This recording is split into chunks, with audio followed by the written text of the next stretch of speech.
नमस्कार मंडळी, मी विदिशा. कोंबडी आधी की अंड? लहानपणी तुम्हाला हा प्रश्न कोणी ना कोणी विचारलाच असेल, पण मी पैंच लावते. त्यांना स्वतःलाच त्याचं उत्तर माहीत नसेल. तुम्ही जर कोंबडी बोलले तर विचारतील कोंबडी कुठून आली, आणि अंड बोलले तर विचारतील अंड कोणी दिलं. पण आज फायनली मी तुम्हाला याचं खरं उत्तर सांगणार आहे, मनाने नाही तर विज्ञानाने. हा व्हिडिओ बघितल्यावर तुम्ही कॉन्फिडन्सने सांगू शकणार, कोंबडी आधी की अंड? पण थांबा, हा प्रश्न वाटतो तितका बालिश नाही, कारण त्याला आता विज्ञानाचं उत्तर आहे. आणि हे उत्तर तुम्हाला वाटतंय त्यापेक्षा कितीतरी जुनं आहे. अंड आधी की कोंबडी? ही कोंबडी नावाची चीज आली तरी कुठून? पहिली कोंबडी अशी कुणी खरंच होती का?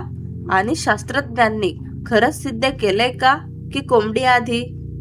एक एक उत्तर ऐका, कारण शेवटी एक आकडा येणार आहे जो ऐकून तुम्ही थक्क व्हाल. पहिली गोष्ट, हा प्रश्न कालचा नाही. 2500 वर्षापूर्वी ॲरिस्टॉटल नावाचा ग्रीक तत्वज्ञ यावर डोकं खाजवत बसला होता. त्याने खूप विचार केला आणि शेवटी हात टेकले. तो म्हणाला, या साकडीला सुरुवातच नाही. कोंबडीच्या आधी अंड, अंड्याच्या आधी कोंबडी. असंच अनंत काळ मागे बिचाराचा नाईलाज होता.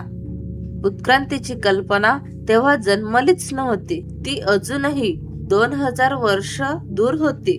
मग आधुनिक विज्ञान आलं आणि एक दिवशी जगभराच्या वर्तमानपत्रात एक मथळा झळकला. 2010 साल. मथळा होता, शास्त्रज्ञांनी सिद्ध केलं, कोंबडी आधी आली. झालं होतं काय? इंग्लंडमधल्या संशोधकांना कोंबडीच्या शरीरात एक प्रोटीन सापडलं. ते प्रोटीन अंड्याचं कवच घट्ट व्हायला मदत करत. लोकांनी लगेच सोपा हिशोब लावला, कवच बनवायला कोंबडी लागते, म्हणजे कोंबडी आधी. विषय संपला. पण मंडळी, इथेच खरी गंमत आहे.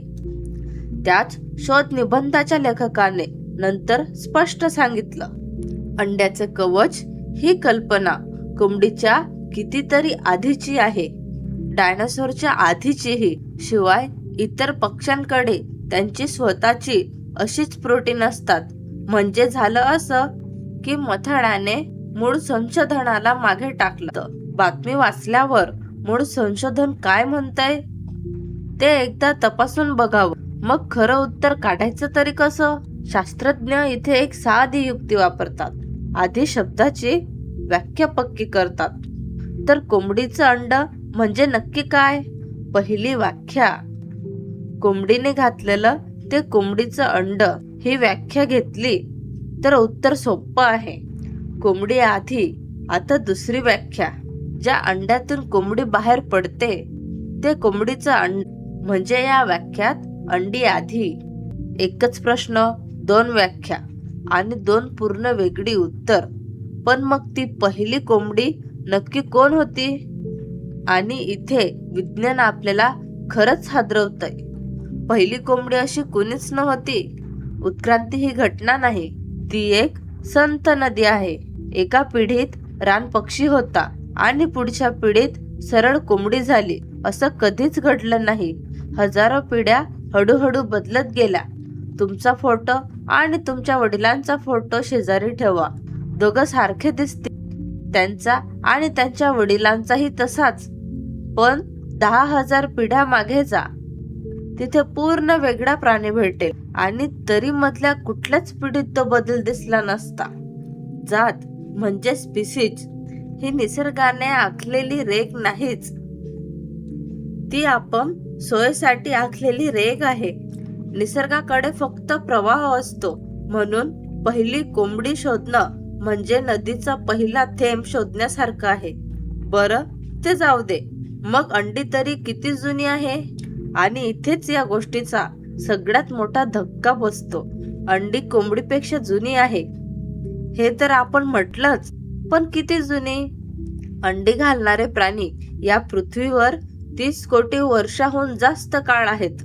या डायनासोर अंडी घालायचे, आणि त्यांच्याही कितीतरी आधी माशांनी पाण्यात अंडी घातली होती आणि आपली पाळीव कोंबडी साठवलेल्या धान्याच्या ओढीने जंगलातले रानकोंबडे गावाकडे येऊ लागले. ते तिथेच रेंगाळले आणि हळूहळू आपले झाले. आजची प्रत्येक कोंबडी त्या रानकोंबड्यांची लेक होती. आता भारताचा भाग ऐका. पिवळसर कातडीची कोंबडी तुम्ही बघितलीच असेल. ती पिवळी छटा तांबड्या रानकोंबड्यांकडून आलेली नाही, ती आली आहे करड्या रानकोंबड्यांकडून. आणि हा पक्षी जगात फक्त भारतातच सापडतो. म्हणजे जगभराच्या असंख्य कोंबड्यांमध्ये आपल्या जंगलातल्या एका पक्ष्याचं जीन आजही ना. आता शेवटचा विचार. शास्त्रज्ञ म्हणतात कोट्यवधी वर्षांनी कुणी आपल्याला काड्याचे थर आणले तर त्यांना एक हाड सापडेल. कोंबडीचं आपल्या अख्ख्या युगाची तीच सही असेल. म्हणून पुढच्या वेळी हा प्रश्न विचारला ना तेव्हा नुसतं हसा. कारण उत्तर कोंबडीही नाही आणि अंडही नाही. उत्तर हे आहे की प्रश्न त्या दोघांहूनही खूप मोठा आहे. आता तुम्ही सांगा, लहानपणी हा प्रश्न तुम्ही कुणाला विचारला होता आणि त्यांनी उत्तर काय दिलं होतं? कमेंटमध्ये नक्की लिहा. असे भन्नाट प्रश्न आवडत असतील तर चॅनलला सबस्क्राईब करायला विसरू नका.